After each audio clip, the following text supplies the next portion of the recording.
capítulo 22 de Gênesis, verso 1. Depois dessas coisas, pôs Deus Abraão à prova e lhe disse: Abraão! Ponto de exclamação. Este lhe respondeu: Eis-me aqui. Acrescentou Deus: Toma teu filho, teu único filho, Isaque, a quem amas, e vai-te à terra de Moriá. Oferece-o ali em holocausto, sobre um dos montes que eu te mostrarei. Viram que teve pedido. Não foi simplesmente Abraão ter pego Isaque sem Deus mandar e entregá-lo como holocausto. Não foi assim. Deus pediu claramente uma oferta, um holocausto. Vamos agora ver a atitude de Abraão, porque isso vai moldar muito o nosso coração nesse momento agora como atitude. Verso 3. Levantou-se, pois, Abraão de madrugada e, tendo preparado o jumento, tomou consigo 2 dos seus servos e a Isaque, seu filho. Rachou a lenha para o holocausto e foi para o lugar que Deus lhe havia indicado. Ao terceiro dia, erguendo Abraão os olhos, viu o lugar de longe. Então disse a seus servos: Esperai aqui com o jumento, eu e o rapaz, Isaque, meu filho, iremos até lá, e havendo adorado, voltaremos para junto de vós. Reparem. Deus ordena, ele junta ainda de madrugada, junta tudo e vamos. Quando ele chega lá, ele vê de longe o lugar que Deus falou para ele. E responde para os servos: Nós vamos lá, eu e meu filho, Isaque, mas voltaremos. Mas Deus falou que Isaque é o holocausto. E ele está falando voltaremos. Então a gente já começa a ver fé aí, porque ele não acredita talvez piamente que vai acontecer. Mas ele não nega-se de fazer. Ele está no caminho. É igual, gente. Não estou entendendo bem o movimento de Deus na minha vida, na igreja. O negócio é que eu estou andando, sabe? Vamos lá. Tomou Abraão a lenha do holocausto e colocou sobre Isaque, seu filho. Ele, porém, levava nas mãos o fogo e o cutelo. Assim caminhavam ambos juntos. Quando Isaque disse a Abraão, seu pai: Meu pai, respondeu Abraão: Eis-me aqui, meu filho. Perguntou-lhe Isaque: Eis o fogo, eis a lenha, mas aonde está o cordeirinho para o holocausto? E respondeu Abraão: Deus proverá para si, meu filho, o cordeiro para o holocausto. E seguiam ambos juntos. Abraão não revela ainda que é Isaque o próprio holocausto. Mas ele ainda se resguarda na fé dele de que eu vou voltar e o holocausto, Deus proverá. Ele já sabe que é Isaque, mas Deus proverá. Vamos lá. Verso 9. Chegaram ao lugar que Deus havia designado, e ali edificou Abraão um altar sobre ele e dispôs a lenha. Amarrou Isaque, junto com a lenha, né? Seu filho, e deitou no altar em cima da lenha. Coitado, o que Isaque estava pensando nesse momento até então? Mas vamos lá. E estendendo a mão sobre o cutelo, um machadinho, né? Para imolar o filho. Olha só. Então lhe disse: Não estendais a mão sobre o rapaz, e nada lhe faças, pois agora sei que temes a Deus, porquanto não me negaste o filho, o teu único filho.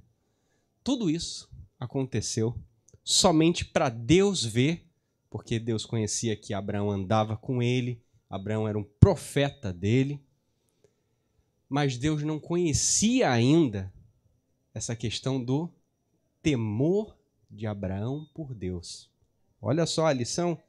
Então lhe disse: Não estenda a mão sobre o rapaz, pois agora sei, só agora que eu sei que você teme a mim, porquanto não me negaste o teu filho. Então, essa lição, essa passagem, ela vai trazer à tona para a gente, referente a ofertas e dízimos, pedidos específicos do Senhor para a sua vida. Nesse caso, talvez tenha passado ou a gente, por um descuido, não se movimentou no momento que deveria nos movimentar. Então Deus vem e fala: quero isso, filho. Nós aprendemos a ter atitudes assim como a de Abraão. Eu vou voltar com você aqui. Lá, quando eu chegar no momento de eu pagar tudo, de eu resolver a minha vida, meus empreendimentos, Deus proverá. Olha só, são atitudes que Abraão vai tendo. E se a gente olha para a Igreja Cristã Viva desde 2010, certo? A gente vê muitos movimentos de pessoas específicas aqui na igreja que ajudaram na obra ser feita. Ajudaram pessoas a serem salvas, almas vivas. Exemplos, testemunhos que a gente tem aqui no culto no chá de mulheres, a gente viu pessoas que não conheciam, não tiveram experiências nenhuma com Jesus Cristo. E a partir de uma porta aberta de uma igreja, que fomos agraciados de ser a nossa igreja, houve rendição a Deus. A pessoa se converteu, tivemos exemplos disso.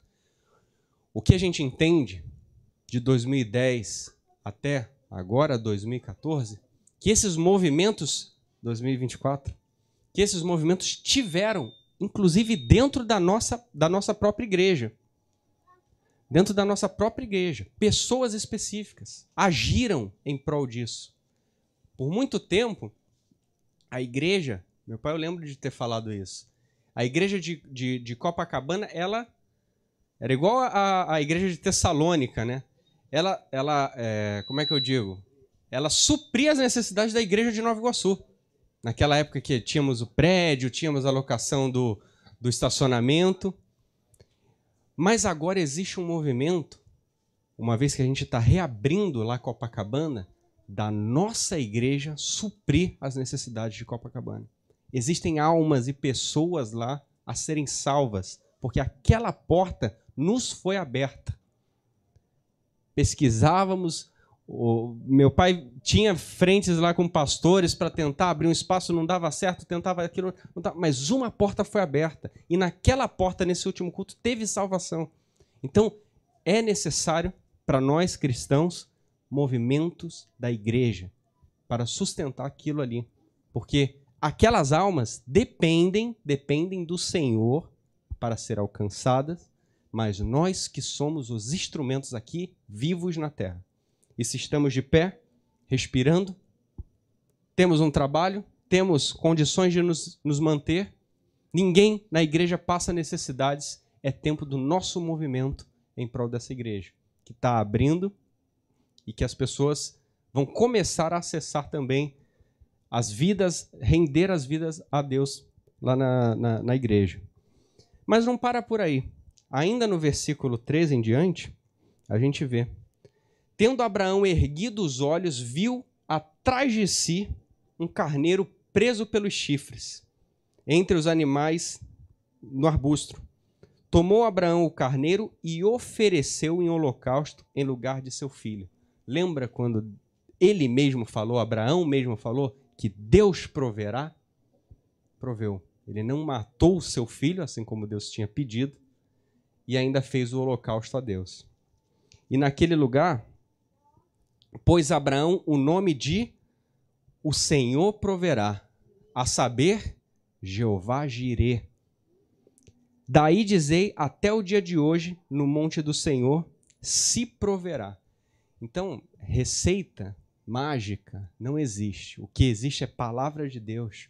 Abraão teve atitudes de fé porque ele nunca duvidou de que Deus iria prover, mesmo com um pedido mirabolante desse. Ele só não teve uma negativa no primeiro momento. Ele não fala que não pode, que não dá, que não. Ele absorve e ainda de madrugada age. Assim devemos ser como cristão aqui na Igreja Cristã Viva. Agir, se movimentar, ouvir. Natan, se eu parar para ver as minhas necessidades da semana que vai começar agora, estou por aqui. Mas o movimento eu sei que eu preciso fazer. E a partir desse momento, é uma modelação do Senhor na nossa vida. Saibam que Deus proverá. Mas nós não podemos ser resistentes aos pedidos de Deus. Então, reservem nesse momento, você que quer entregar uma oferta, que quer entregar o seu dízimo, em prol muito desse ministério que estamos reabrindo lá na igreja de Copacabana, e também para todo o nosso próprio prédio, em nome de Jesus Cristo, quando sair aqui para Nova Iguaçu. Mas movimente-se, movimente-se. Bom seria se a gente fosse como Noé. Não precisa nem pedir, Senhor, já faço. Mas em alguns momentos, não precisa pedir, porque se não pedisse, eu não ia me ligar, Senhor. Que, de fato, é o Senhor que provê as minhas necessidades. Amém?